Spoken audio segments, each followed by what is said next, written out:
రాయలసీమ జిల్లాలో శాసన మండలి ఎన్నికల కోలాహలం మొదలైంది. వచ్చే ఏడాది మార్చి లేదా ఏప్రిల్ మాసాల్లో 2 ఎమ్మెల్సీ స్థానాలకు ఎన్నికలు జరగనుండటంతో అనంతపురం, కర్నూలు, వైఎస్ఆర్ జిల్లాలో రాజకీయ వేడి ప్రారంభమైంది.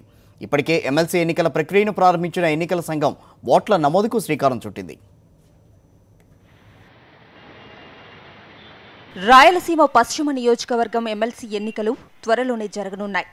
అనంతపురం, కర్నూలు, వైఎస్ఆర్ జిల్లాల పరిధిలో 2 ఎమ్మెల్సీ స్థానాలు ఉన్నాయి.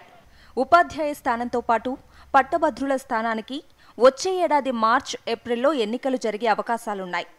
ఈ క్రమంలో ఎన్నికల ప్రక్రియను అధికారులు ప్రారంభించారు. ఓటర్ల నమోదుకు నవంబర్ 5 చివరి తేదీ.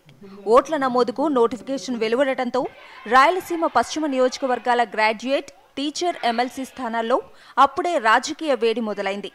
ఉమ్మడి ఆంధ్రప్రదేశ్ రాష్ట్రంలో ఏపీ ఎన్జీఓ సంఘం అధ్యక్షుడిగా పనిచేసిన వెన్నపూస గోపాల్ రెడ్డికి వైఎస్ఆర్ కాంగ్రెస్ పార్టీ మద్దతు ప్రకటించింది. సిపిఎం మద్దతుతో గత ఎన్నికల్లో గెలుపొందిన సిట్టింగ్ ఎమ్మెల్సీ డాక్టర్ గేయానంద్ మరోసారి ఎన్నికల బరిలో నిలిచేందుకు సిద్ధమవుతున్నారు. వైఎస్ఆర్ జిల్లా సిపిఐ కార్యదర్శి ఈశ్వరయ్య కూడా ఎన్నికలపై ఆసక్తి చూపుతున్నారు. కలిసి పోటీ చేయాలా, వేర్వేరుగా బరిలోకి దిగాలా అనే దానిపై సిపిఐ, సిపిఎం, ఇతర వామపక్షాలు ఇంకా నిర్ణయించుకోలేదు. రాయలసీమ పశ్చిమ గ్రాడ్యుయేట్ ఎన్నికల్లో ఎవరికి మద్దతివ్వాలన్న దానిపై టీడీపీ ఇంకా ఏ నిర్ణయం తీసుకోలేదు.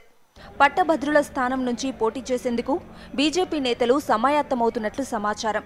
టీడీపీ మద్దతుతో పోటీ చేయాలని బీజేపీ నేతలు భావిస్తున్నారు. మరోవైపు అనంతపురం, కర్నూలు, వైఎస్ఆర్ జిల్లాల ఉపాధ్యాయ స్థానం నుంచి పోటీ చేసేందుకు ఉపాధ్యాయ సంఘాలు సమాయత్తమవుతున్నాయి. పీఆర్టీయూ, ఏపీటీఎఫ్, ఎస్టీయూ సంఘాల నేతలు పోటీకి సై అంటున్నారు. వైఎస్ఆర్ టీచర్స్ ఫెడరేషన్ నేతలు కూడా ఈ ఎన్నికల్లో పోటీ చేసేందుకు ఆసక్తి చూపుతున్నప్పటికీ ఇంకా తుది నిర్ణయం తీసుకోలేదు. గ్రాడ్యుయేట్, టీచర్ ఎమ్మెల్సీ స్థానాలకు జరిగే ఈ ఎన్నికల్లో అంతా చదువుకున్న వారే ఓటర్లుగా ఉంటారు.